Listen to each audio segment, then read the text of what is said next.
लखनऊ भारत परिषद का 34वां स्थापना दिवस 8 अगस्त 2025 को लखनऊ में आयोजित किया गया। इस संगठन की शुरुआत सन 1992 में मुंबई तथा बम्बई के क्रांति मैदान से हुई, जहां से गांधी जी ने सन 1942 में क्विट इंडिया का नारा दिया था। वहीं से भारत परिषद ने फिट इंडिया का नारा दिया। तब से भारत परिषद भ्रष्टाचार के विरोध सहित अनेक मुद्दों पर आंदोलन कर रहा है। इस बार जाति न्याय आंदोलन की घोषणा की गई।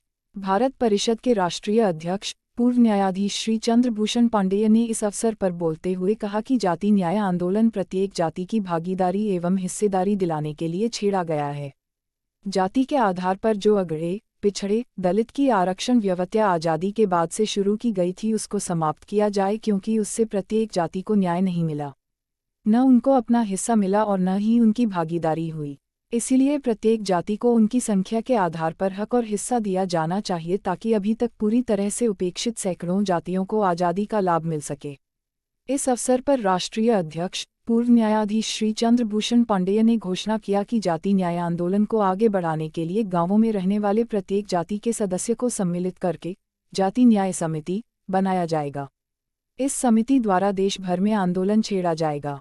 मुख्य अतिथि न्यायमूर्ति श्री रंगनाथ पांडेय, श्री मनोज कुमार, पूर्व मुख्य चुनाव आयुक्त उत्तर प्रदेश सरकार, डॉक्टर वी.के. सिंह, राष्ट्रीय उपाध्यक्ष श्री योगेंद्र बलहरा, महासचिव भारत परिषद श्री अजीत कुमार सिंह, प्रदेश अध्यक्ष भारत परिषद व श्री ब्रजभूषण दुबे सहित अन्य कार्यकर्ताओं ने अपने अपने विचार रखे और जाति न्याय आंदोलन से जुड़ने का संकल्प लिया एवं नारा दिया। हमारे संवाददाता संतोष कुमार की एक विशेष रिपोर्ट। जनगणना की बात कैसे देखते, क्या कहना चाहेंगे? जो भारत परिषद का ये 34वां स्थापना दिवस है और इसमें हम लोगों ने जो विषय चुना है वो है जाति न्याय आंदोलन।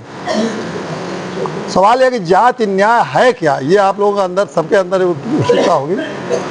तो जाति न्याय का मतलब है कि प्रत्येक जाति को भागीदारी और हिस्सेदारी होना चाहिए, उसको हम लोग कराएंगे। उसका आज हम लोग संकल्प ले रहे हैं।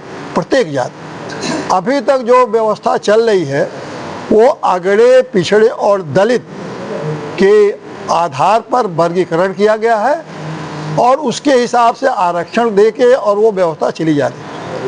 उस आरक्षण की व्यवस्था से ये हुआ है कि सभी वर्गों की कुछ बड़ी बड़ी जो जातियां हैं, 3-4 हर वर्ग में, चाहे अगड़े की 2-4 जातियां हो, पिछड़े की 2-4-8-10 जातियां हो, दलितों की कुछ 4-6 जातियां हो, सारा का सारा लाभ यही जातियां उठा रही हैं।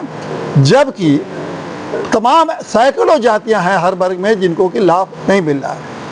उदाहरण के लिए आपको बताऊं कि पिछड़े 79 जातियां हैं, जबकि उस पिछड़े 79 जातियों में से मुश्किल से 7-8 जातियों को लाभ ले रही हैं, सारा का सारा लाभ ले रही है। वही नौकरियों में जा रही हैं, विधायक MLA MP ग्राम सभा पंचायत सभा सब वही जा रहे हैं। उसी तरह दलितों में भी 63 जातियाँ हैं, लेकिन 2-4-6 जातियाँ ही उसका लाभ उठा रही हैं। तो ये जो व्यवस्था है ये घोर अनैतिक व्यवस्था है, ये घोर दमनकारी व्यवस्था है, शोषणकारी व्यवस्था है और संविधान के खिलाफ बिल्कुल असंवैधानिक व्यवस्था है।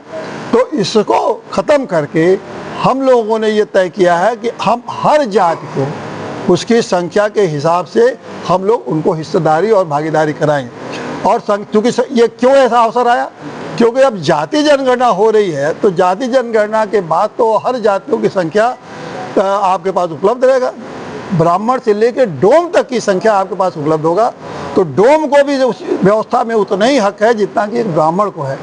तो ब्राह्मण लोग तो हक पा रहे हैं, यादव तो सब ले रहे हैं, वर्मा ले रहे हैं, मौर्य ले रहे हैं, लेकिन डोम को कहाँ मिलेगा। उसी तरह तमाम मुस्लिम जातियां हैं, कंजर हैं मुस्लिम जातियां, तमाम रंगरेज है और ऐसे तमाम आप मुस्लिम जातियां जो कि पिछड़े जातियों में हैं, उनको भी कुछ नहीं मिला। वो भी अपने जाति के नाम से जब जाति होगा तो उनको भी मिलेगा।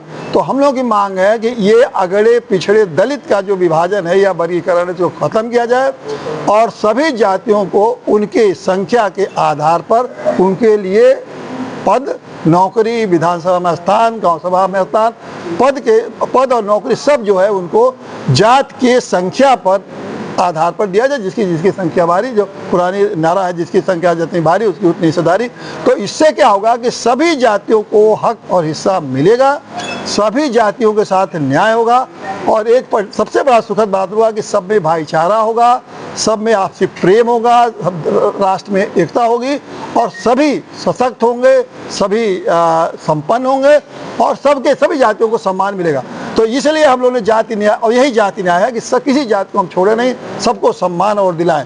अब इसके लिए हम लोग करेंगे क्या? करने के लिए हम लोगों ने ये सोचा है कि प्रत्येक गांव में एक जाति न्याय समिति बनाएंगे जिसमें हर जात के लोगों को